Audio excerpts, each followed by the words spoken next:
Welcome back to the Living Soil Lab, where we believe the best pest control solutions don't come from a chemical company. They come from understanding how nature has already solved these problems for us. If you've been battling aphids, spider mites, or whiteflies while trying to maintain an organic, ecosystem-friendly garden, you're about to discover a game-changing solution that's probably already in your spice cabinet. Today we're diving deep into the science and practice of creating a truly effective chili pepper spray that targets destructive pests with precision while leaving your beneficial insects, soil biology, and garden ecosystem completely unharmed.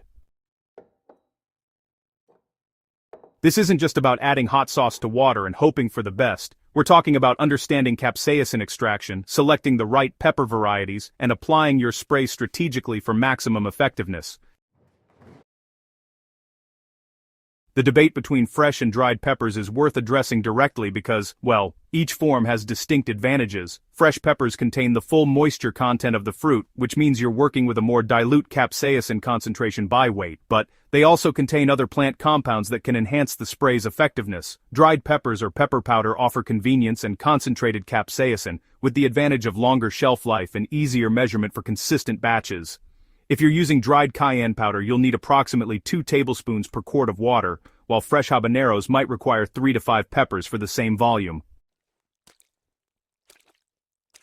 The absolute best approach for dedicated organic gardeners is growing your own high capsaicin varieties, which allows you to harvest peppers at peak potency and have a ready supply whenever pest pressure demands action.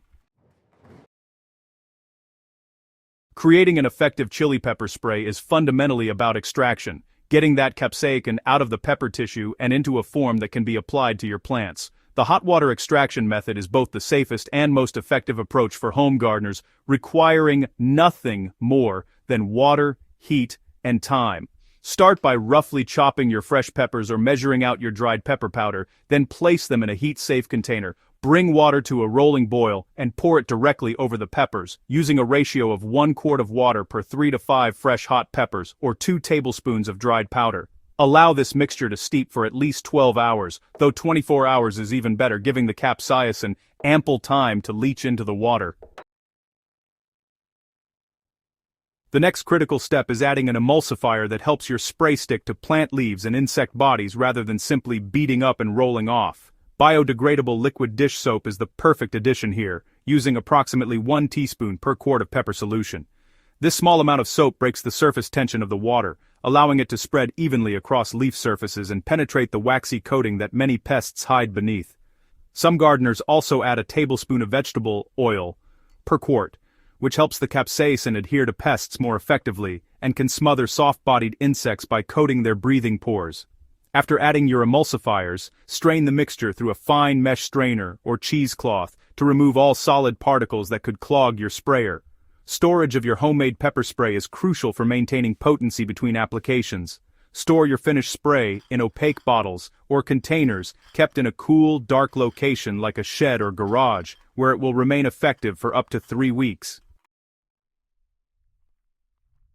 For longer-term storage, you can freeze your pepper spray in ice cube trays, then transfer the frozen cubes to freezer bags, giving you pre-measured doses that last for months. Always label your containers clearly and keep them well out of reach of children and pets.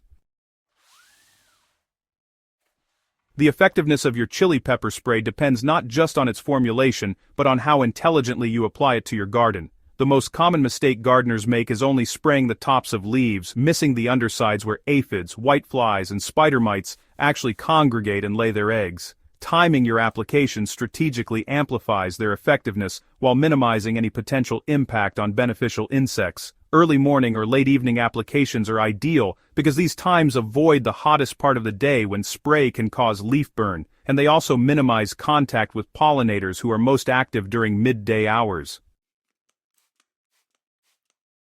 For active infestations, you'll want to apply your pepper spray every 3 to 5 days until those pest populations are under control. After that, you can switch to a maintenance schedule of once per week, or, after heavy rains. Always test your spray on a small section of each plant variety before broadcasting it across your entire garden. Safety precautions when working with chili pepper spray are absolutely non-negotiable because, well, capsaicin is pretty indiscriminate in what it burns, so make sure to wear protective gloves during preparation and application, use safety glasses to protect your eyes from accidental splashes or wind drift, and, honestly, consider a dust mask if you're working with dried pepper powder. Never spray on windy days when drift could carry the solution back into your face. And if you do get pepper spray on your skin, use milk or a paste of baking soda and water to neutralize the burn, then wash thoroughly with soap. Chili pepper spray isn't meant to be a standalone silver bullet but rather one powerful tool in a comprehensive organic pest management strategy. The most resilient gardens are definitely those that integrate multiple layers of defense, working with natural systems rather than against them. Your pepper spray becomes exponentially more effective when combined with companion planting that attracts beneficial predatory insects, physical barriers like row covers during vulnerable growth stages, and soil health practices that produce vigorous plants naturally resistant to pest damage. Consider complementing your pepper spray program with other natural deterrents that target different pest behaviors. Neem oil works through a completely different mechanism than capsaicin, disrupting insect hormone systems and preventing reproduction. Diatomaceous earth provides a physical barrier against crawling insects, while insecticidal soaps dissolve the protective coating of soft-bodied pests.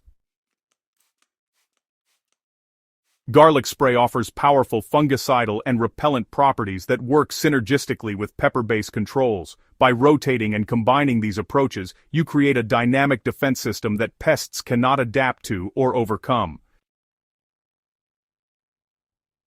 The broader lesson here is that effective organic gardening isn't about finding one perfect product. It's about understanding the interconnected relationships within your garden ecosystem and working with those relationships to create balance. Every time you choose a natural pest control method, like chili pepper spray over a synthetic pesticide, you're protecting the soil microbes that feed your plants, the earthworms that build soil structure, the predatory insects that police pest populations, and ultimately, the health of everyone who eats from your garden.